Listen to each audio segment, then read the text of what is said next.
कामाक्षी। बोलिए श्री प्राणनाथ प्यारे की जय। श्री सद्गुरु महाराज की। राम के धनी आपकी सदा।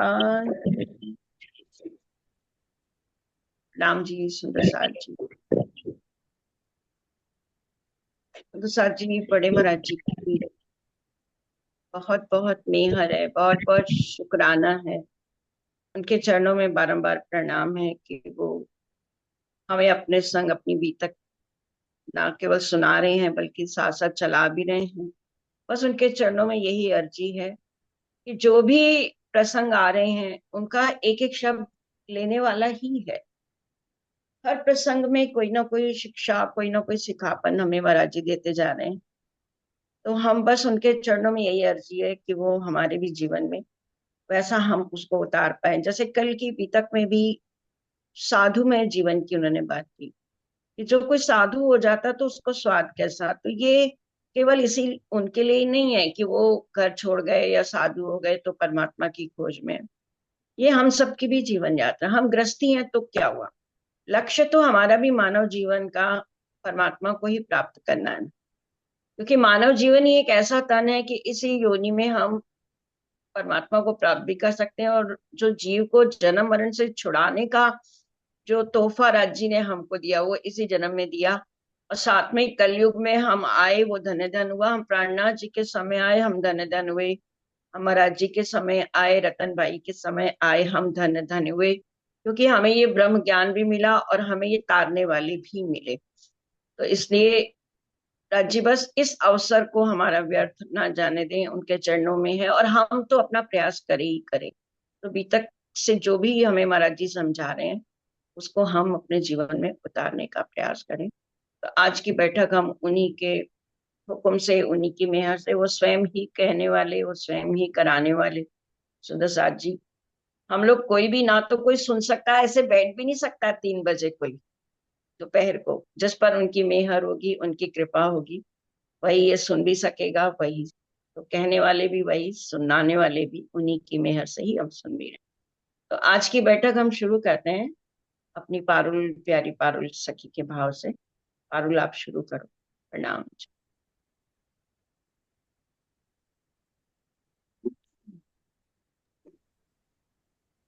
सभी सुंदर साथ जी के चरणों में मेरी प्रणाम। प्रणाम जी। महाराज जी के जीवन की हर घटना से हम लोगों को रोज ही कुछ ना कुछ सीखने को मिल रहा है।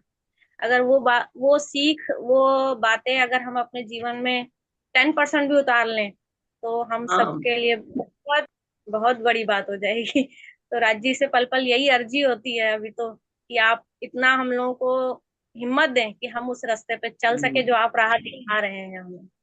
बिल्कुल तो बिल्कुल। से इसी भाव का एक अर्जी है, वही बोल रही हूँ मैं आज।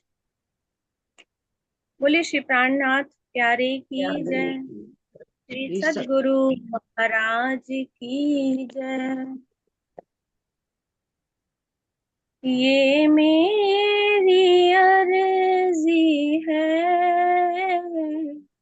ये मेरी अर्जी है, मैं वो हो जाऊं जो तेरी मर्जी है, मैं वो हो जाऊं जो तेरी मर्जी है।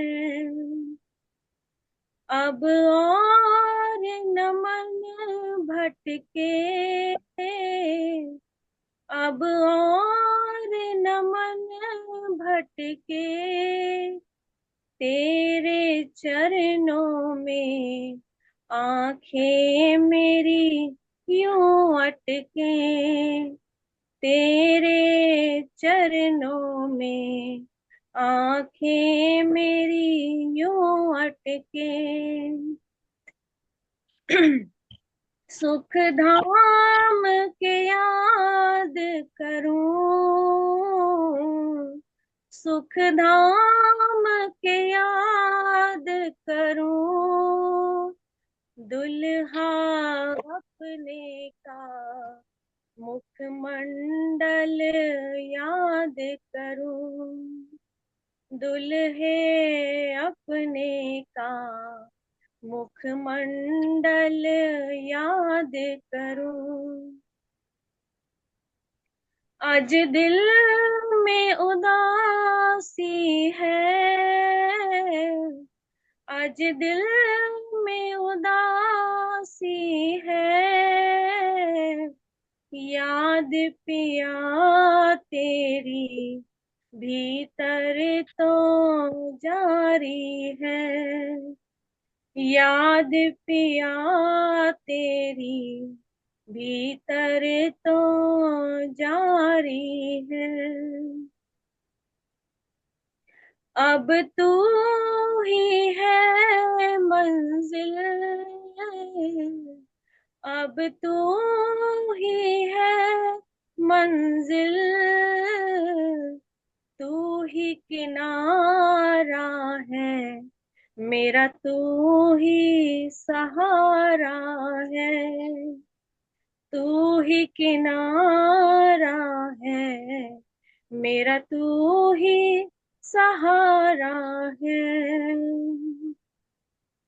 तेरा मुझको प्यार मिले, तेरा मुझको प्यार मिले, पलकें बंद कर लूं जो तेरा दीदार मिले, मैं पलकें बंद कर लूं जो तेरा दीदार मिले। ये मेरी अर्जी है,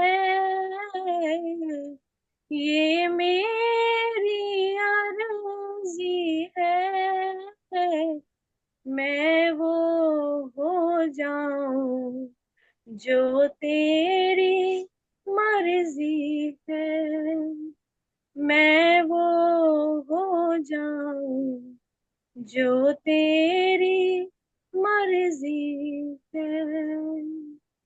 बोली श्री प्राणनाथ प्यारे की जय, सतगुरु महाराज की। महाराज की जय।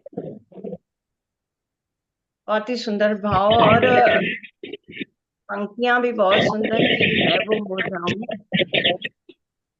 जो तेरी मर्जी है। सुबह साथ जी, अगर माइक खुला है तो बंद कर दीजिए। कामाक्षी, अनम्यूट कर दो।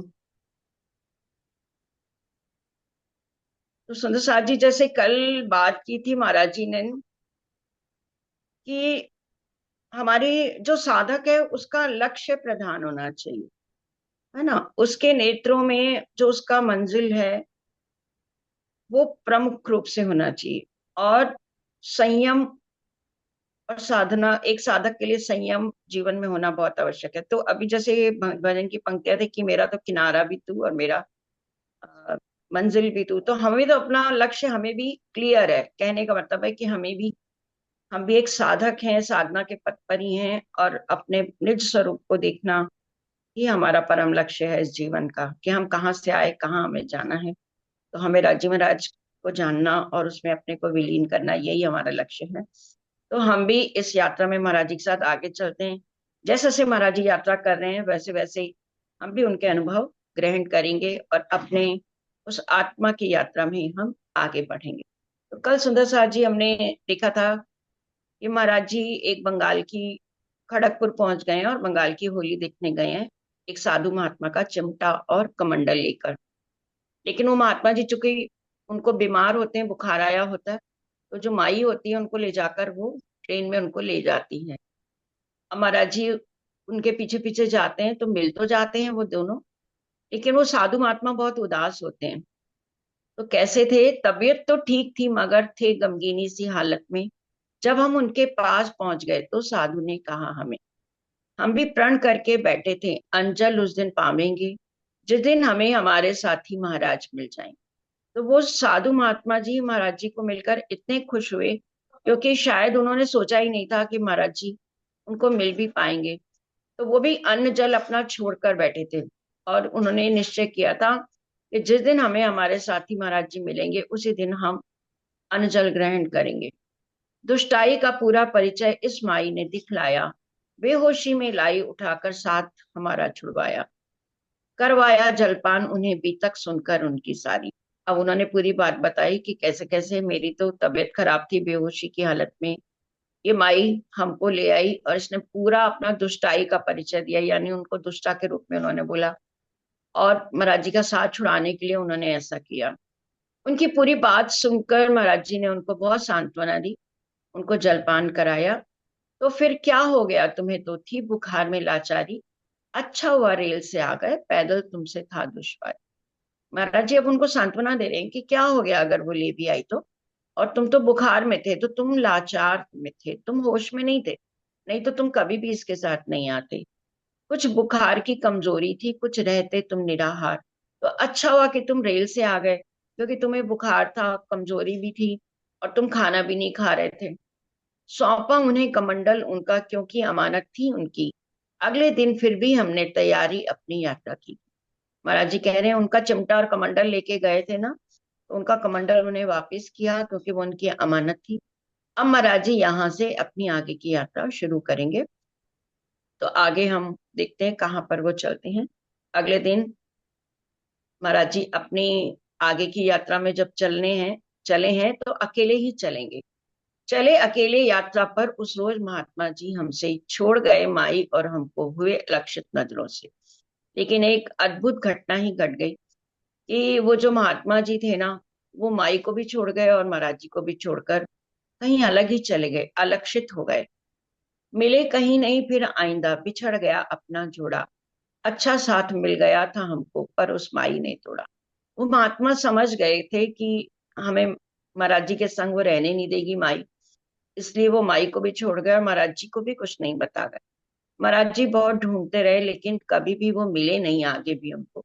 महाराज जी कह रहे हैं ऐसे हमारा जोड़ा बिछड़ गया, बहुत अच्छा मेरा साथ था, इतने अच्छे मुझे वो संगी मिले थे, पर उस माई की दुष्टता ने, उस माई के कारण वो जोड़ा टूट गया, वो हमारा संग छूट गया। माई जी बोली अगले दिन, तुम ही साथ ले लो महाराज। हमने कहा साथ तो वो ही अपने तुम माता जी आज, पर माइयों की टोली आवे तो उनसे मिल जाना, साधु और महात्मा के संग अनुचित है तेरा चलना। अब वो माई फिर अकेली रह गई। महाराज जी को कहने लगी कि अब तो आप ही मुझे साथ में ले लो। तो महाराज जी ने कहा तुम तो हो ही मेरे साथ, तुम मेरी माता समान हो, तुम माता मेरे साथ हो, तुम चल सकती हो, लेकिन आगे चल के जो माइयों की अगर टोली आएगी, जो महिला साधुओं की कोई मंडली होगी, तो तुम उनके संग मिल जाना, वहां तक मैं तुम्हें ले चलता हूँ, क्योंकि साधुओं और महात्मा के संग तुम्हारा रहना उचित नहीं है।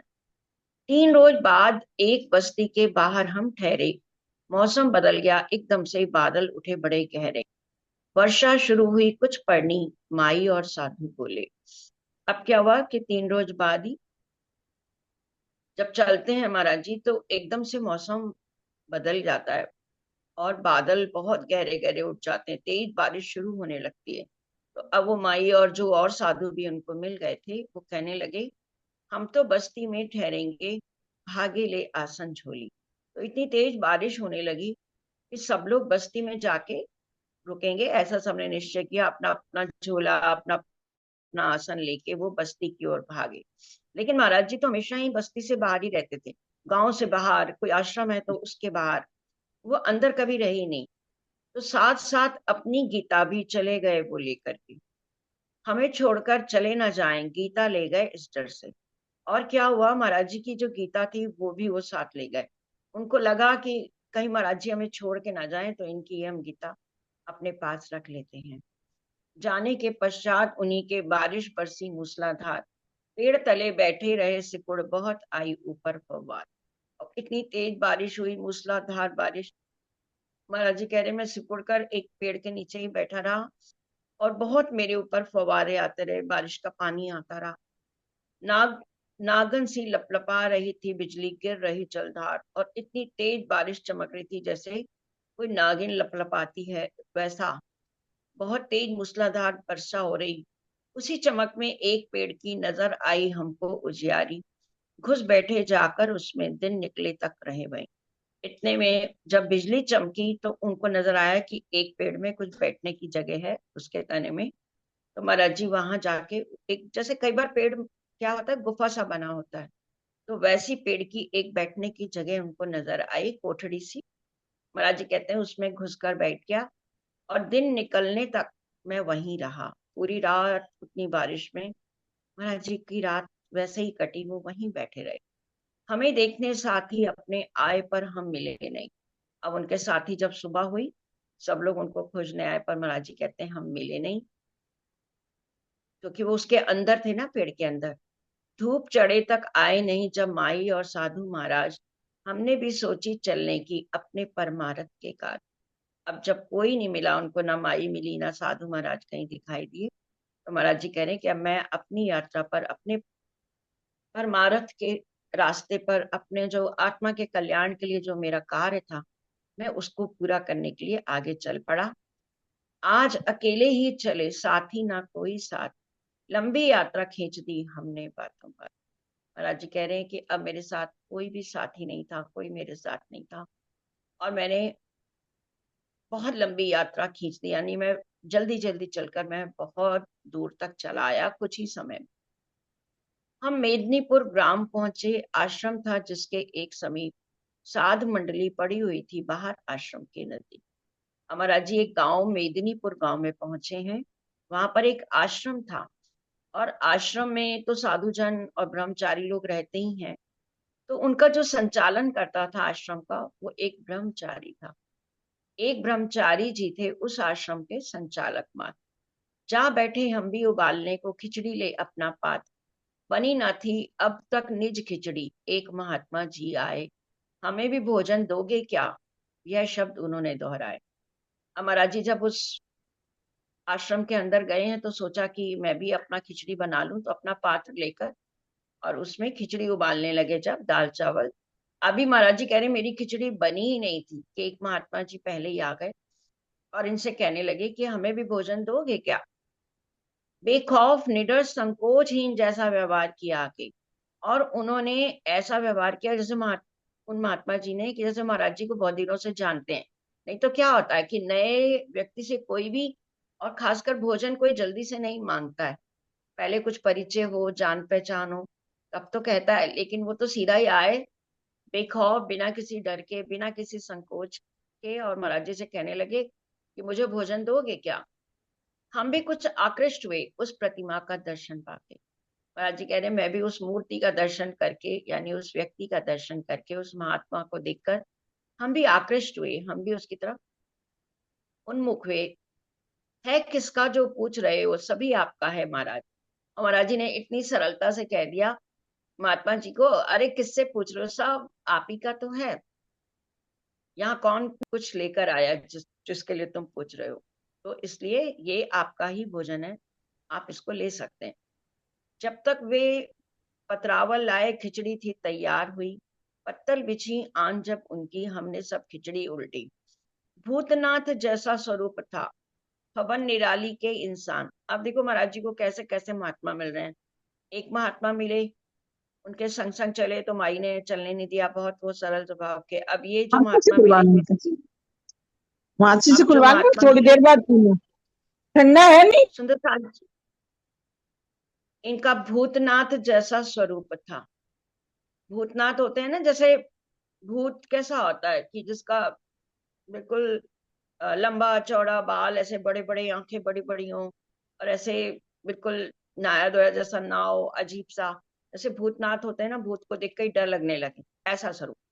ऐसी फबन उस इंसान की निराली थी। वो विरक्ता के प्रतीक ज्यों लगता था पुरुषत्व महान।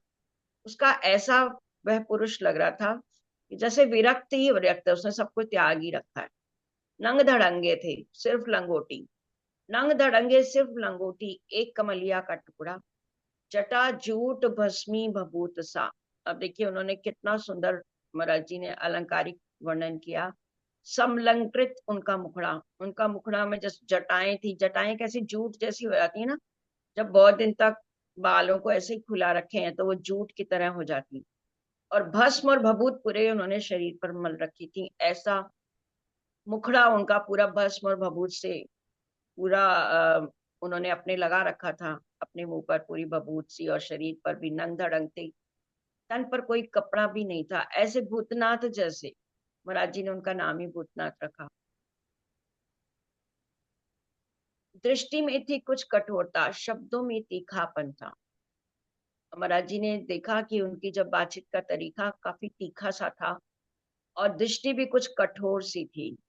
हष्ट पुष्ट लंबा चौड़ा सा डील डॉल बेढप उनका, पत्तल पर धरकर सब खिचड़ी उनके आगे सरका दी। महाराज जी ने इतना हष्ट पुष्ट लंबा चौड़ा डील डॉल बेढप सा उनका जब शरीर वाले व्यक्ति को देखा, तो पत्तल जैसे ही उन्होंने धरा, महाराज जी ने पूरी खिचड़ी उस पत्तल पर रख दी और उनके आगे सरका दी। साथ साथ बोले, हम उनसे जी में आप महात्मा जी। अब महात्मा जी को पहले महाराज जी ने कहा, महाराज जी आप महात्मा जी पहले जीम लीजिए। कहने लगे, महात्मा जी तुम भी तो जीमोगे हमारे साथ। हमने कहा, क्यों शर्मिंदा करते हैं आप, गुरु शब्द से संबोधन करके हमें क्यों लजाते हैं। अब वो कहने लगे कि आप भी तो गुरु जी, आप आइए, आप भी तो हमारे साथ जीमेंगे। गुरु शब्द के संबोधन करके हमें क्यों लजाते हैं, गुरु पद के योग हमें तो नजर आप ही आते हैं। ऐसे वचन हमें मत कहिए, हम आप योग्य हैं पूजन के, हमें लाज आती है अपने लिए ऐसे सुन सुन के।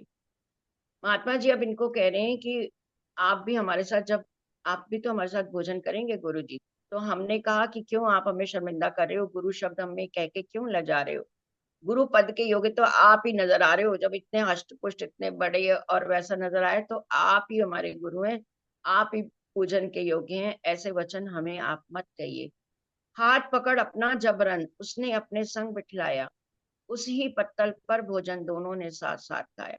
किंतु वो माने नहीं। महाराज जी कह रहे हैं, मेरा जबरदस्ती हाथ पकड़ लिया, अपने साथ बिठाया, और उसी पत्तल पर कहा कि इसी में आप मेरे साथ भोजन करिए।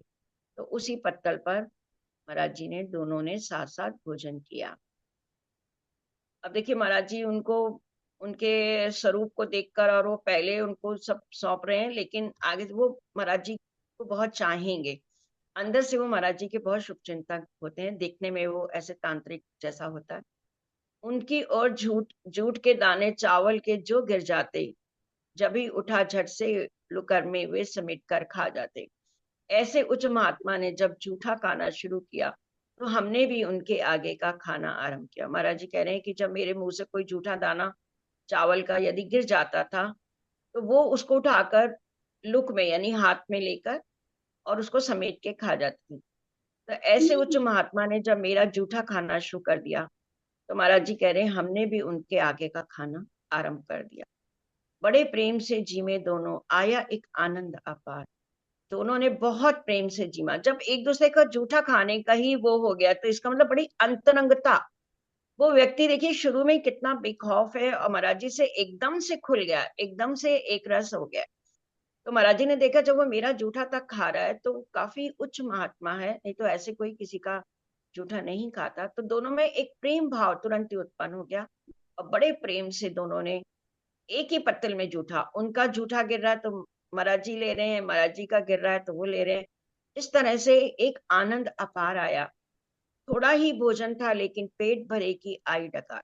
भोजन तो थोड़ा सा था, खिचड़ी महाराज जी अपने लिए थोड़ी बना रहे थे, लेकिन फिर भी उस प्रेम से, वो जो प्रीति से दोनों ने भोजन किया, तो दोनों का पेट भर गया। खाने के पश्चात उन्होंने पूछा, कहाँ जाएंगे आप। जगन्नाथ जी सुन करके बोले, तो हम भी हैं साथ। अब यहाँ पर फिर वो महात्मा जी पूछते हैं कि आप कहाँ जा रहे हैं। जैसे ही महाराज जी ने जगन्नाथ जी बोला, तो कहने लगे, हम भी आपके संग चलेंगे। हम तो साथ खोजते ही थे, सुनते ही झट से हाँ कह दी। अच्छा साथ मिला अपने को, सुनते ही सम्मति दे दी। इतने में आए ब्रह्मचारी संचालक उस आश्रम के। महात्माओं के बीच आनकर एकदम से वो खड़े हुए।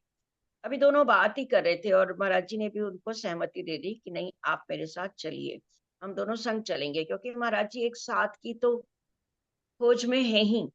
इतने में जो उस आश्रम के संचालक थे, वो ब्रह्मचारी, वो आ जाते हैं और महात्माओं के बीच में खड़े हो जाते हैं, और बोले, सभी महात्माओं से, जितने भी हो तुम इस वक्त, लकड़ी की भी आवश्यकता तुम लोगों को रहती सक। अब वो ब्रह्मचारी कहने लगे कि सभी महात्माओं को, देखो आप लोग यहाँ ठहरो, आपको यहाँ पर मैं जानता हूँ कि हर साधु को लकड़ी की जरूरत रहती है, क्योंकि क्या होता है ना, जितने साधु लोग होते हैं अपने साथ कोई वस्त्र और कुछ बहुत ढोकर तो चलते नहीं है। जैसे अभी तक हमने महाराज जी की बीतक में देखा कि उनके पास भी एक लंगोटी एक कमंडल के सिवा कुछ नहीं है। और ये जो आए हैं भूतनाथ जिनको महाराज जी कह रहे हैं, ये भी नंग दड़ंग है, कोई इनके पास एक कमली है बस। तो क्या होता है, साधु लोग जहां भी रुकते हैं, सर्दी है अगर तो लकड़ी जरूर जला लेते हैं। एक तो भोजन भी पकाने का होता है और थोड़ा अगर सर्दी का मौसम है तो उसमें ताप भी लेते हैं। तो लकड़ी की आवश्यकता हर साधु को रहती है। तो वो ब्रह्मचारी कह रहे हैं, है कोई तुम में ऐसा जो इतनी कृपा करे हम पर, लदे आ रहे हैं राजा के लक्कड़ भर भर गाड़ी पर। अब क्या है कि वहां उस रास्ते पर लकड़ियां ले जा रही थी कुछ गाड़ियां, और वो राजा की गाड़ियां थी, और वो लकड़ी भर भर के जा रही हैं। तो वो ब्रह्मचारी कहते हैं, आप साधु सब लोगों, क्या किसी में ऐसा बल है, ऐसी शक्ति है जो हम पे इतनी कृपा करे कि इन गाड़ियों से लकड़ियां एक एक उतरवा ले। अगर इतनी लकड़ियां उतर जाती हैं तो हम लोगों का बहुत दिन का काम चल जाएगा। एक एक लकड़ी की गड्डी अगर उतरवा ली उनकी, तुम लोगों की कठिन समस्या सुलझाए झट ईंधन की। अब वो ब्रह्मचारी जो संचालक हैं आश्रम के कह रहे हैं, यदि एक एक लकड़ी की गड्डी भी हमने इनसे उतरवा ली, इन गाड़ियों से, तो तुम लोगों की जो एक कठिन समस्या है लकड़ी खोजने की, बीनने की, तो हमारी ईंधन की भी जो समस्या है मिनटों में ही सुलझ जाएगी। धूने सबके सिलक जाएंगे, हम भी आश्रम में रख लें। और धूने सब धूनी जमाते हैं ना, महात्मा लोग धूनी भी सुलगाते हैं, आग भी जलाते हैं, तो कह रहे हैं सबके वो भी सुलग जाएंगे। आश्रम में भी हम रख लेंगे कुछ लकड़ियां। काम तुम ही लोगों का है सब, इतनी कृपा आप कर दें। सुनकर इतनी कोई ना बोला, लकवा मार गया जैसे। अब वो बोल रहे हैं कि ये तो काम आप ही का है, इतनी आप कृपा करो कि एक एक गड्डी लकड़ी इन लोगों से यहाँ रखवा लो। लेकिन उनकी बात सुनकर कोई भी आगे नहीं आया। जैसे लकवा मार गया हो, लकवा मारना यानी जैसे किसी को लकवा की बीमारी होती है तो वो बिल्कुल वैसे ही स्थिर सा हो जाता है, कुछ बोल नहीं पाता है, उस जैसे वो पोषण खराबी हो जाता है उसका। इसी तरह वो कह रहे हैं महाराज जी की जैसे सबको लकवा मार गया, बिल्कुल चुप हो गए, कोई किसी के मुंह से आवाज ही नहीं निकली। कचर कचर उससे पहले बहुत हो रही थी वैसे। इतने सुंदर महाराज जी भाषा लिखते हैं कि उससे पहले साधु लोग बहुत बात कर रहे थे, कचर कचर कर रहे थे, लेकिन जैसे ही ये काम की बात कही उन्होंने तो सब चुप हो गए। पर अब कठपुतले से बन गए, होठ किसी के नहीं खुले। सुन पास के बाद हमारे ही साथी हमसे बोले। अब ये बात सुनकर ये जो भूतनाथ जी हैं, ये जो साथी हैं, ये आगे आएंगे, क्योंकि ये थोड़े कठोर भी हैं और शरीर भी इनका लंबा चौड़ा है और निडर है, बेखौफ है। बाकी साधु तो कोई हिम्मत नहीं कर रहे। अब वो महाराज जी को कह रहे हैं कि यदि गुरु जी आप आज्ञा करें, अब उन्होंने महाराज जी को अपना गुरु बना लिया। वो कह रहे हैं यदि महाराज जी आप हमें आज्ञा दें तो मैं ये कार्य कर सकता हूँ, और तो किसी में सामर्थ्य है नहीं।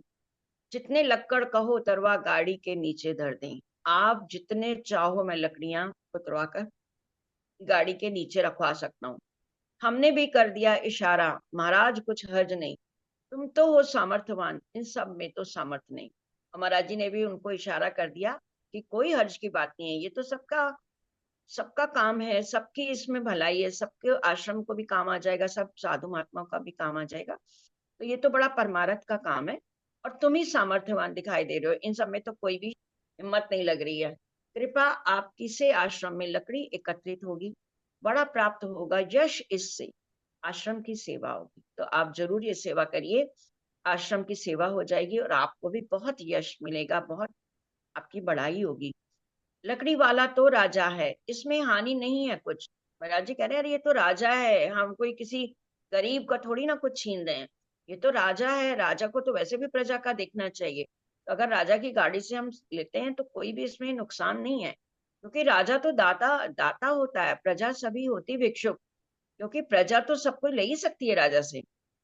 जाओ उतरवा दो कुछ लकड़ी, चल जाएगा इनका काम। परोपकार काज करके कुछ जाओ कमा लो अपना नाम। महाराज जी यहाँ देखिए परोपकार की शिक्षा दे रहे हैं, जिसमें सबका हित हो। यदि वो कार्य, यदि वो सेवा हमको दी जाती है तो हमको भी उसमें पीछे नहीं हटना चाहिए, क्योंकि उस सेवा में सबकी सेवा होगी। और मानव सेवा वैसे भी बहुत बड़ी सेवा कही गई है, और मानव में भी क्योंकि हर मानव उस ईश्वर का ही अंश है, हर मानव के अंदर उसी की प्रेरणा है। तो महाराज जी ने यहाँ परोपकार की बात की कि आप ये परोपकार यदि करना चाहो तो आप बिल्कुल करिए और आप अपना नाम कमाइए। इस प्रकार अपने मुंह से सुन उठा चिमटा वे भागे, खड़े हुए जाकर के एकदम पहले गाड़ी के आ गए। जैसे ही महाराज जी ने उनको आज्ञा दी, तुरंत वो चिमटा अपना उठाए और पहली गाड़ी जो थी उसके आगे जाके एकदम खड़े हो गए। उठा चिमटा डांट लगाकर बोले, ए गाड़ी वाले, बिना चुकाए कर आश्रम का भागा जाता है साले। अब वो भाषा भी थोड़ी सी ऐसे ही बोलेंगे क्योंकि डरते नहीं थे ना।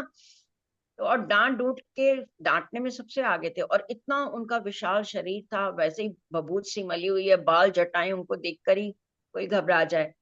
अब वो गाड़ी वाले को डांट के कह रहे हैं कि तू आश्रम का कर चुकाए बिना कैसे जा रहा है, गाड़ी रोक, सीधी तरह उतर कर नीचे पहले आश्रम का कर दे दे, महात्माओं के लिए एक मोटा लक्कड़ नीचे रख दे। उसने गाड़ी वाले से कहा, पहले तू आश्रम का कर दे के जा और महात्माओं के लिए एक मोटी मोटी लकड़ी नीचे रख कर जा।